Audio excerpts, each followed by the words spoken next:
What are religious Phoebe's biggest pros and cons? That's what I'm here to tell you today. My name is Juice, and let's get into it. So, our Acolyte is finally gracing us with yet another rerun banner.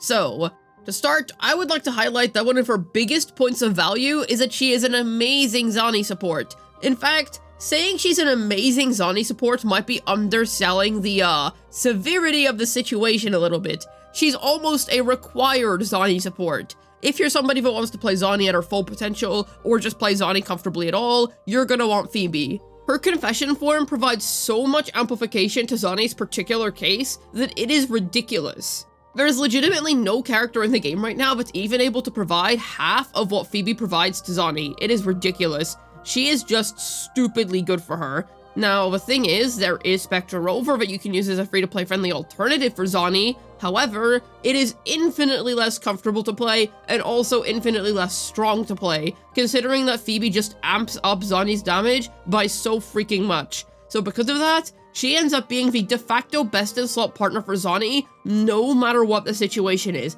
It does not matter what way you twist it, those two are a match made in the Imperator-ordained heaven, and there is no refuting that. You just have to use them together, and that's that. She is a must for Zani. So if you're really big on the Goat Banker lady, then let's just say that you're gonna want to become big on the Acolyte too, because she is fantastic for Zani. Like, genuinely bonkers levels of good, so you're definitely going to want to pick her up in that case. Another thing that I should mention in regards to that particular thing is that if you're picking up Phoebe on her own, she's still able to be a sufficient DPS by herself, thus providing a very natural investment path. You're able to get a decent enough Spectral Frazzle DPS, and then eventually upgrade into the best one. So, if you go about it like that, it also just ends up feeling natural. Now, in this case, her rerun is coming after Zani's banner, so I'm sure there's plenty of people that pulled for Zani that are going to be going for Phoebe now, and if you're somebody that wasn't aware of that, well then please get Phoebe. It is going to be a night and day difference, you will see it immediately. But at least going into the future, that will be the case. For the most part, you pull for Phoebe, and then down the line you're able to upgrade, or just continue playing Phoebe as your main Spectral Frazzle DPS. And moving on in that aspect, she's able to be her own DPS as well. That's a really nice thing about Phoebe. She has a dual kit, so you're able to choose how you'd like to play her. You can either use her as a support in Zani teams, or you can play her as her own main DPS. If you don't have Shakona, then you're basically limited to only using her in TOA, but that's fine, because she ends up being a good TOA DPS. She's not exactly top tier, like she's not going to be impressing you with how high her damage numbers are or anything like that, but she is good. You'll find that her performance is more than sufficient, and she'll definitely get the job done just fine. She is able to play Whimpering Wastes too, but if you want to play her there, then you have to use Shakona. This is because she's able to apply Spectral Frazzle and Multi-Wave, and unlike Zani, Phoebe wants Frazzle to actively be applied on the enemy in order for her to reach her max damage output, whereas in Zani's case, she just wants Spectral Frazzle to be applied at some point during the rotation. So because of that, Multi-Wave Frazzle application does actually have relevance for Phoebe, so keep that in mind. However, for the most part, you're able to get a very nice DPS out of her. It should also be mentioned that she's very free-to-play friendly, and she's not a bad first DPS pull to make whatsoever. This is because you're able to form a completely free-to-play friendly team with her by using Sanhua and Spectre Rover. Sanhua can be replaced with Mortefi if you so choose. This is because Phoebe's able to deal both really nice basic attack damage and really nice heavy attack damage. It's up to you. So because of that, both Sanhua and Spectre Rover end up being really nice candidates for teammates for her. Obviously, you're going to need Spectre Rover if you're playing Absolution Phoebe in the first place and you don't have Shakona, because you're going to have to apply Spectral Frazzle to the enemy somehow, and everybody has Rover. Sanhua's also a free character, and then Voila, there you go, a completely free-to-play friendly DPS team for you to get started with. And she's pretty comfortable in the overworld too, because she isn't ult-reliant. So because of that, she ends up being a very comfortable character to play with. Not to mention that she's also just good for overworld exploration in general, because of her broomstick. So all around, she just ends up being the full package in terms of comfort. Her beginner friendliness is also only helped by the fact that her mechanics are extremely simple and easy to grasp. So all around, a very nice first pickup type character if you're a beginner player. All around, she ends up being a very beginner-friendly unit, and this also just makes her very free-to-play friendly. So on the whole, she's just a budget-friendly pickup, and no matter what position your account is in, you're gonna be able to use Phoebe in some way, shape, or form. She does indeed have potential premium investments that you can make. However, for the most part, if you just want a cheap DPS to get working, well, then Phoebe is definitely a good choice.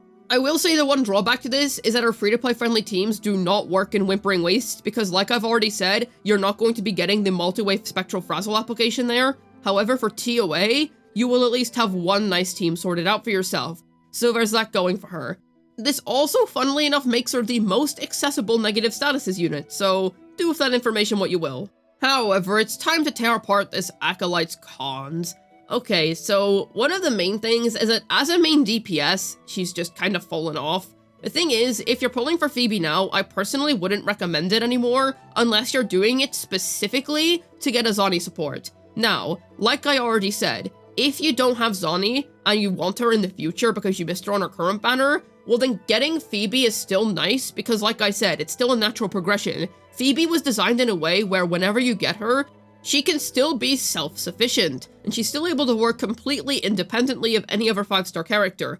After all, she was one of the first Spectral Frazzle DPSs to come out, so because of that, when you pull for Phoebe, you're still getting a Spectral Frazzle DPS, and you can still build her that way. She's not going to be completely useless on your account until you get Zani, and it's not like she's weak either, but I wouldn't really go out of your way to play her as a main DPS in the long term. You can if you want to, it's just not really recommended. She's not super duper powerful, cream of the crop, amazing at anything, she's just comfortable to use. And if you're fine with that, then she's going to continue to serve you quite well, to be honest. There's absolutely no shame in just continuing to invest into your Phoebe, because she is good, but I wouldn't necessarily say that she's some cream of the crop DPS that you should definitely be investing all of your resources into. Personally, I think it is just worth investing into Zani in the long run. If you don't want to do that, you can just invest into Shikona down the line, and that gives you a far more comfortable Phoebe teammate to play with, and it also opens up her Whimpering Wastes accessibility. She's still not really that good in Whimpering Wastes, even if you get Shikona, because her damage isn't really all that impressive, so she's not really going to be clearing waves that fast.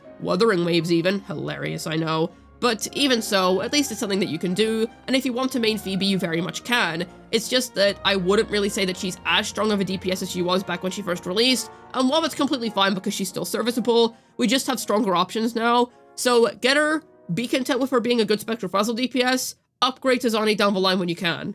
However, if you're somebody that does just already have Zani, well, I'm pretty sure you already know that this was going to happen, but Phoebe's just literally not worth playing in her absolution state then. You basically just play her as a confession support, and there is basically no incentive to do anything else. Just play her as a confession support for Zani. There is not really anything to be gained out of playing Phoebe as a main DPS, other than perhaps maybe you just like the character more. It's up to you at the end of the day.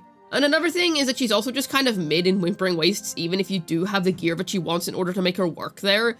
There's just a lot better that you can use in WuWa. The thing is, the higher your damage is, the better, because then you're able to clear the waves faster, and because her damage isn't exactly anything spectacular, it's not bad, it's just nothing spectacular, she's not exactly the fastest wave clear there, and like I said, she's not exactly a bad WuWa character, but the competition is just really dense, and once again, Zani is just a better Whimpering Wastes DPS than her, provided that you're using Phoebe with her, so once again, it's just another use Zani instead situation if you're able. Now, obviously, if you're missing Zani's banner, you're just not going to be able to do that, and obviously Phoebe is going to be self-sufficient. However, once again, you're going to need Shikona if you want to play her in Whimpering Wastes in the first place, and it's a bit of an investment to make, considering that that's mostly an erosion support that you're getting there. In order to make a character perform in Whimpering Wastes, that's still not really going to be performing in Whimpering Wastes.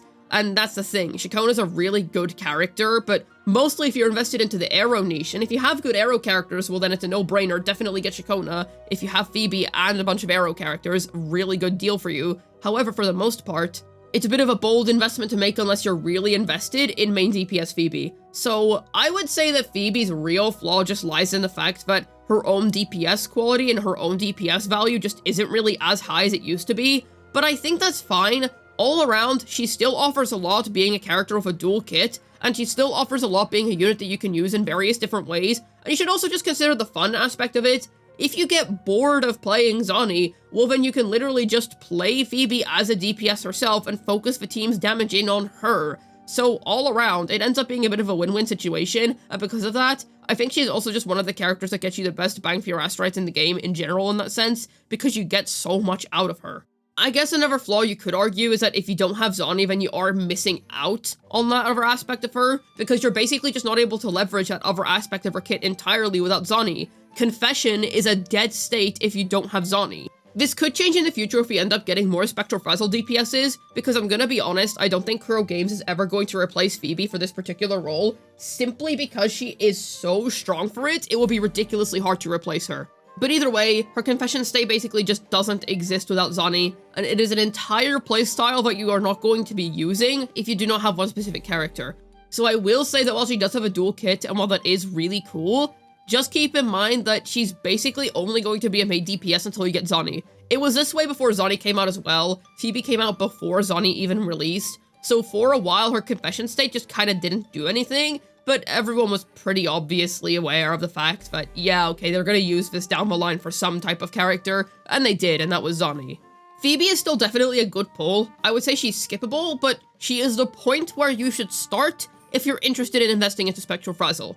Hopefully this video was able to tell you Phoebe's biggest pros and cons. This has been Juice, signing out, and may the gentle breeze bring us a bountiful catch.